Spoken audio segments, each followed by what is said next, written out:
Okay, my apologies, guys. The video stopped because I was getting a phone call. So, it's okay. But we're going to pick up where we left off. So, that was with Queen of Pentacles in reverse and the Lovers.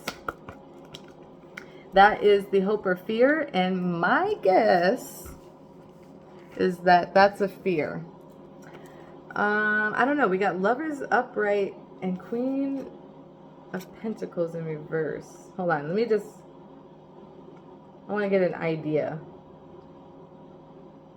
Materialism and unreliability is the Queen of Pentacles in reverse. I don't know. Maybe we got financial stuff with your partner that you can't either rely on them or you're afraid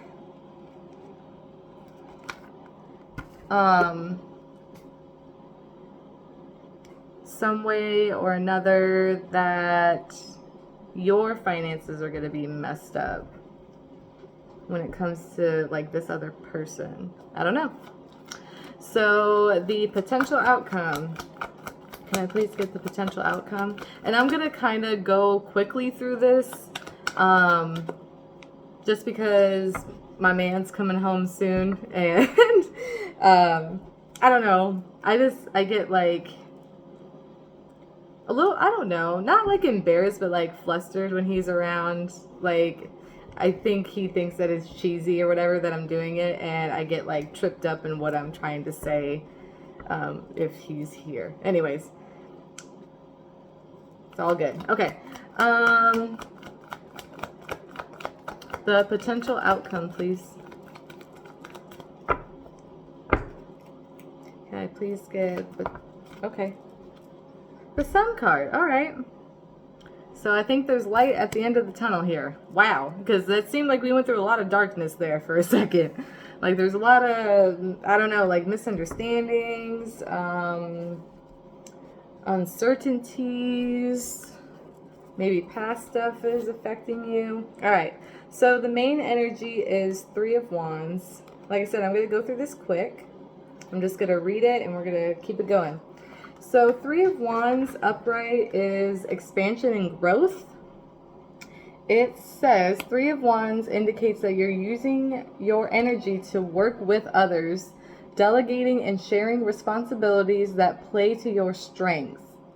There may be an element of waiting for the right opportunities to come to you, but in the meantime, you're able to use your energy creatively and productively, allowing expanded prosperity to grow with a possibility of traveling. Okay, so that's great. And I definitely think, like I said, you're like working with other people, you're collaborating, we're sharing responsibilities. So this could be, just take it as it resonates. It could be within your relationship, it could be a friendship, it could be family, whatever. But yeah, you're using your energy wisely and creatively, productively, and you're kind of into yourself right now. That was like the beginning of the other video, right? Like you're kind of just about yourself, but you're also sharing with others, right? Like your ideas or whatever. What is blocking, the energy that's blocking you is Knight of Cups.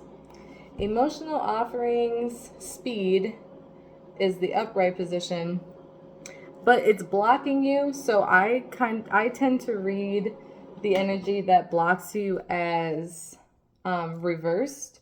So you're trying to be creative, you're trying to be productive, you're trying to collaborate with people, but the reverse Knight of Cups is blocking you, and it has to do with perfectionism and disappointment. So it's like you're trying too hard. Like you get really, really discouraged when things don't happen the way you thought they would. Okay, the reverse Knight of Cups in your reading can signify disappointment within a relationship. So this could be a scenario where you thought something was going to turn out a certain way, like within your relationship, and it didn't. Or like you thought they would respond in a certain way, but they did not. So it could signify disappointment within a relationship, especially if your high hopes and expectations were not met. Yeah. Perhaps a promising new romance fizzled out too quickly, or the object of your desire turned out to be different from how they first appeared. What did I just say? This card in reverse can also indicate that you're relying too heavily on your desire for perfection in yourself or another. Adjusting expectations of yourself and of others, and forgiving everyone for their shortcomings can help you get back into a more positive emotional state. People around you aren't perfect, just like you're not perfect. You have mishaps, you have outbursts, maybe you were snippy with your partner or your friend or whatever. Like, apologize for those things. And when your people apologize for those things that they might have done to you, don't fucking hold it against them, right? Like, don't say, oh yeah, okay, I accept your apology, and then 2 days later go, I'm still mad about that. They said they were sorry. Like, you have to, what's the word? I don't know the word that I'm thinking of. But anyways, everybody's fucking human, and you have to be a little bit more accepting and like understanding and not hold grudges. So it's like, you want to be around people, you want to collaborate, you're in a creative spot right now, but the desire for perfectionism and kind of using stuff against other people is what's like, using other people's shortcomings against them is what's kind of muddying up the waters right now. You know what I mean? Live and let live. Okay? I mean, don't let people fucking cross you. Like, have boundaries, okay? Don't let people walk all over you or anything, but some people just make mistakes, and if people are apologizing for that, or if something didn't turn out the way you thought it would, things of that nature, like, you're relying too heavily on other people's emotions and thoughts or whatever. Like, you're relying too heavily on their shit instead of just focusing on you and what you're doing. All right? Okay, so now what you are unconscious of is the World card, upright position. It says cycle. Okay, now I'm hot. I'm sorry, but I'm hot now and I'm taking this off. Because we're getting into it. I'm not trying to be weird. I'm just warm. And I'm going to tighten this up so we don't see no unnecessary things. Okay? All right. So, cycles and changes. It says cultivating a strong spiritual practice can ease negative moments, help us enjoy the positive moments, and empower us to navigate the uncertain and challenging moments in our lives. By understanding the cycles of life on a deeper level, we build our own strength and resilience. The Wheel of Fortune asks you to focus on what you can control in order to find peace within the uncertainty of change, and let go of anything you cannot control. By doing this, you open yourself up to fated events and meetings without forcing your fate. What is meant for you will not miss you. Bam, fucking mic drop. Like, you know in the back of your mind that you can't control everything, that things will always work out in your favor. And if you feel like it's not working out in your favor, it's a lesson, or, there's something to be learned from it still. And it's going to be okay. Right? But you're letting this, right, in reverse, get in the way. It's blocking your creativity and all the things that, like, you want to do and you aspire to do. Like, all these nasty little thoughts or, like, feelings and this and that is, like, it's just blocking you. But that you're meant for greater things, and it just takes a minute. You get thrown off your course, and then it takes a minute for you to get back on track, and that's okay. Like, shit happens, right? Life happens.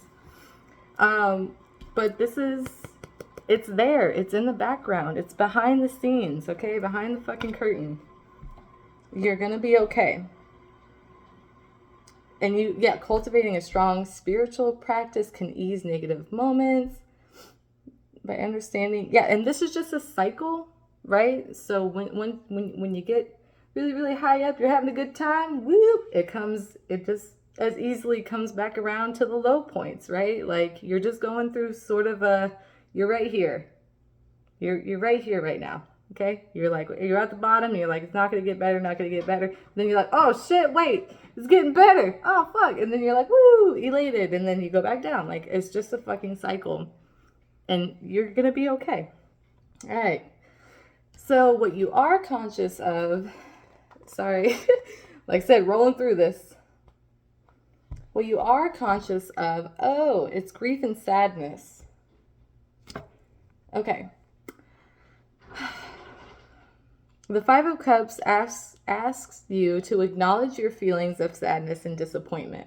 Go ahead and cry it out. Okay, that's another thing. So I think you're feeling like with everything that you're feeling here with this in reverse, like some sort of resentment, right? Like I said, you're holding grudges, like you're upset that people aren't like who they say they are, blah, blah, blah, like, or something didn't turn out the way you thought it would.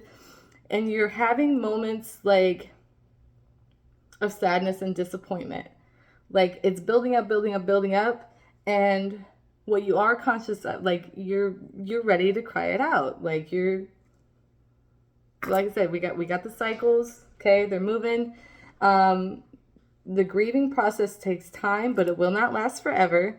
The 2 standing cups will be full again as you make your way out of the darkness and rediscover joy, connection, and satisfaction. There's always a way out. Always. You know this. Like, I'm about to cry right now. You know it. And you keep losing sight of it.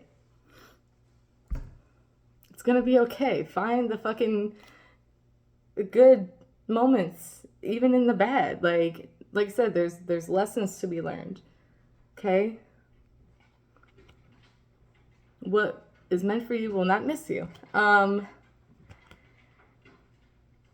And it's just, I know it hurts. Like you have been let down and disappointed by so many motherfuckers, dude. Like so many people.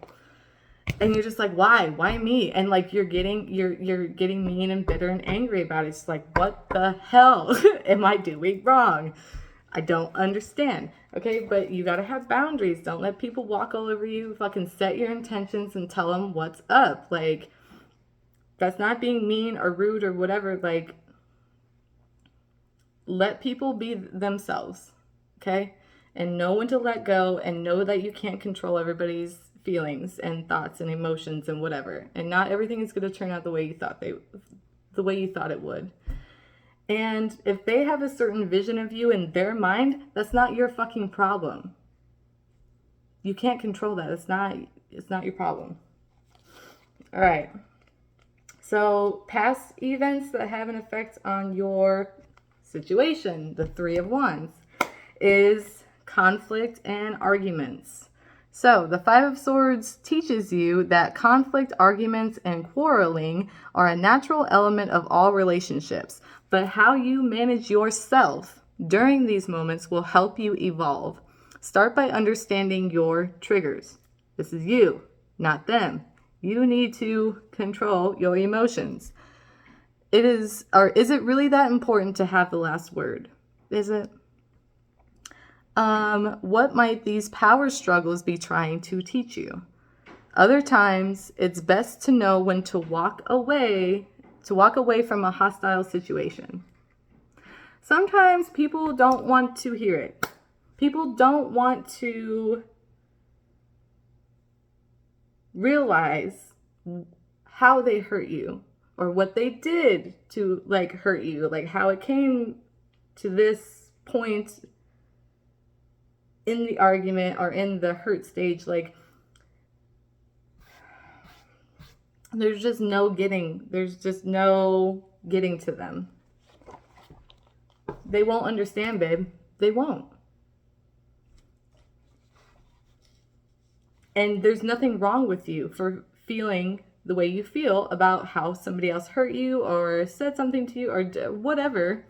But you need to learn how to control it. You need to know how to accept it, accept what they did, feel it, let it move out of your body. Like, let the emotions come up and move out of your body, and move past it and let them go, or continue to keep doing the cycle with them. Like,